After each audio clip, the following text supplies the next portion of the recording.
Selamat malam, para trader. Berjumpa lagi dengan saya di Yukta Channel. Hari ini saya akan membahas 3 saham. Yang pertama yaitu saham PTDU, yang kedua saham IPTV, yang ketiga yaitu saham Friend.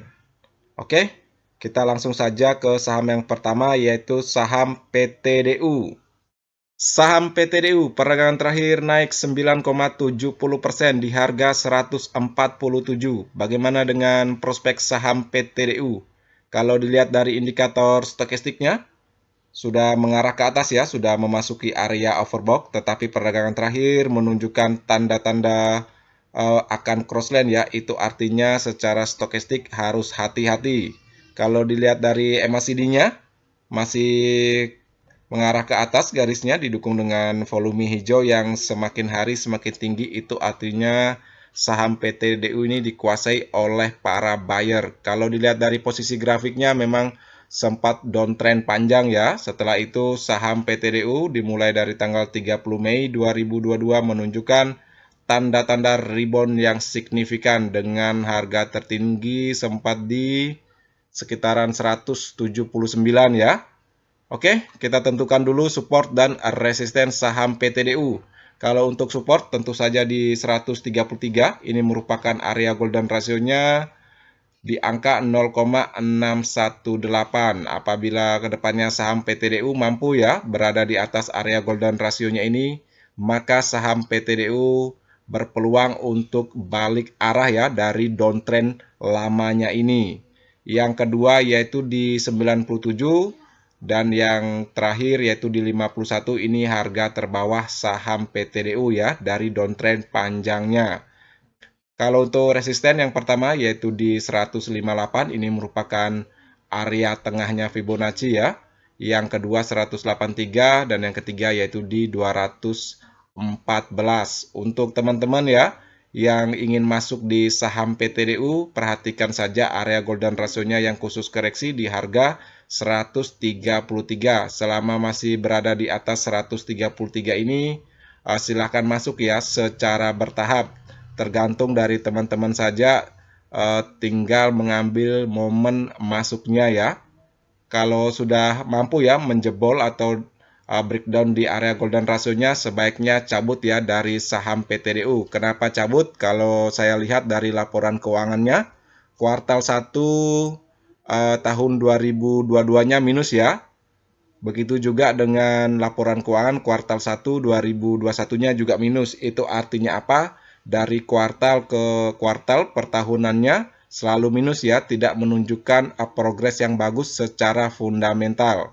Tetap ya memasang cut loss di perusahaan-perusahaan yang fundamentalnya kurang bagus. Tetapi untuk peluang cuan tetap ada ya, tetapi jangan menggunakan dana yang besar dan tetap menjaga cut loss-nya. Oke ya, sekian pandangan saya tentang saham PTDU. Kita langsung saja ke saham yang kedua yaitu IPTV. Saham IPTV perdagangan terakhir naik signifikan 18,35% di harga 129.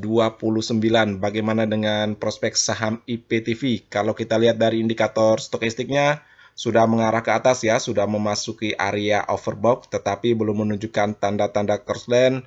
Itu artinya secara stokastik saham IPTV ini masih aman.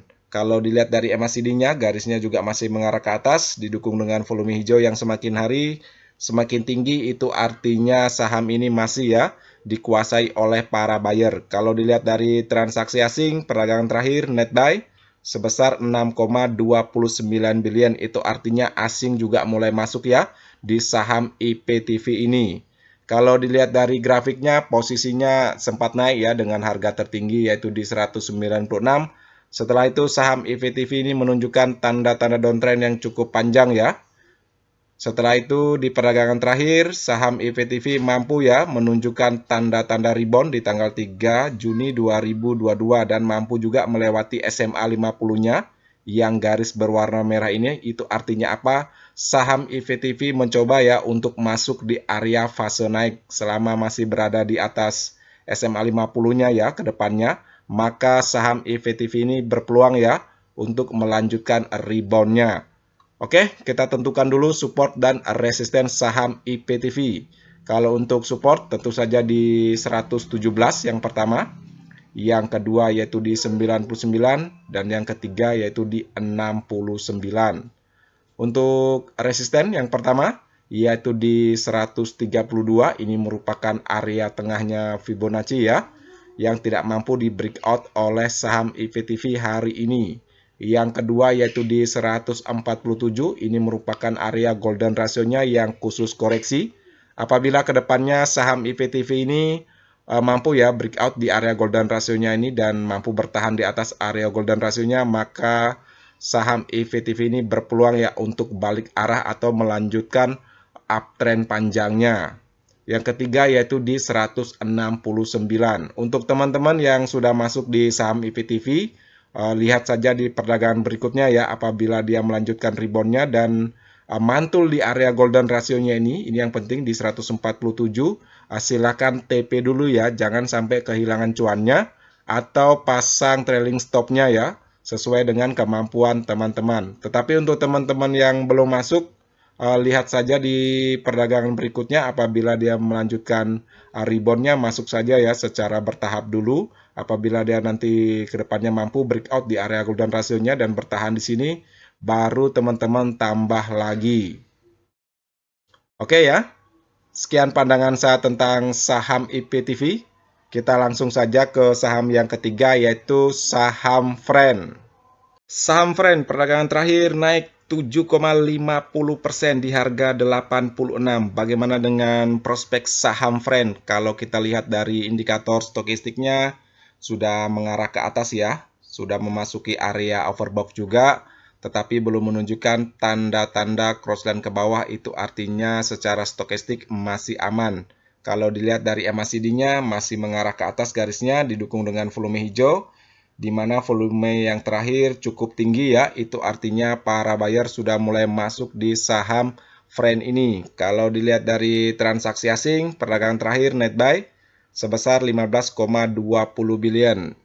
Kalau mingguannya juga kita lihat net buy juga 24,36 billion. Itu artinya apa? Para asing ini juga sudah mulai akumulasi ya di saham Friend ini. Kalau kita lihat dari grafiknya, posisinya sudah berada di atas SMA 50, itu artinya saham Friend ini berada di jalur fase naik ya. Oke, kita tentukan dulu support dan resisten saham Friend. Kalau untuk support, tentu saja di 83, ini area tengahnya Fibonacci retracement. Yang kedua yaitu di 79, ini merupakan area golden ratio yang khusus koreksi. Selama masih berada di atas area golden ratio-nya ini, saham Friend ini masih aman ya, masih bisa melanjutkan uptrendnya. Kalau untuk turun sedikit ya, itu biasa saja, tetapi kalau dia turun tajam dan mampu melewati area golden ratio-nya ini, silakan teman-teman cabut dulu ya dari saham Friend ini. Yang ketiga yaitu di 74. Untuk resisten yang pertama yaitu di 86 yang hari ini mampu ya ditempati sama ya, 86 juga penutupan hari ini. Yang kedua yaitu di 90 dan yang ketiga yaitu di 97. Untuk teman-teman perhatikan ya, dua candle merah ini di dua perdagangan ini di sekitar 31 Mei dan di 2 Juni 2022, saham Friend ini tidak mampu ya menembus SMA 50-nya yang garis berwarna merah ini, dan akhirnya di perdagangan tanggal 3 Juni 2022 hari ini mampu ya melanjutkan reboundnya. Untuk teman-teman yang sudah masuk di harga bawah, tahan saja dulu ya selama belum menunjukkan tanda-tanda koreksi. Simpan saja tetap dengan memasang trailing stop-nya ya. Kalau untuk teman-teman yang belum masuk, lihat saja di perdagangan berikutnya apabila menunjukkan tanda-tanda rebound dan didukung dengan stokistiknya ya yang belum crossline ke bawah, silakan masuk ya secara bertahap. Lihat juga dari transaksi asing, apabila masih akumulasi silakan masuk ya. Tetapi kalau asing sudah menunjukkan tanda-tanda TP, tapi teman-teman jangan masuk ya, karena itu berisiko. Kalau dilihat dari stokistiknya masih mendukung ya, MACD-nya juga mendukung, Kalau dilihat dari transaksi asing, minggu terakhir ini juga mendukung kalau saham Friend ini masih layak ya untuk dibeli. Oke, sekian ya pandangan saya tentang saham Friend. Semoga bermanfaat. Sekian ya video hari ini. Seperti biasa, video ini bukan merupakan ajakan untuk membeli saham tertentu, melainkan hanya untuk berbagi, sharing, dan edukasi sederhana. Jangan lupa subscribe, like, share, dan komen apabila video ini bermanfaat. Terima kasih sudah menonton.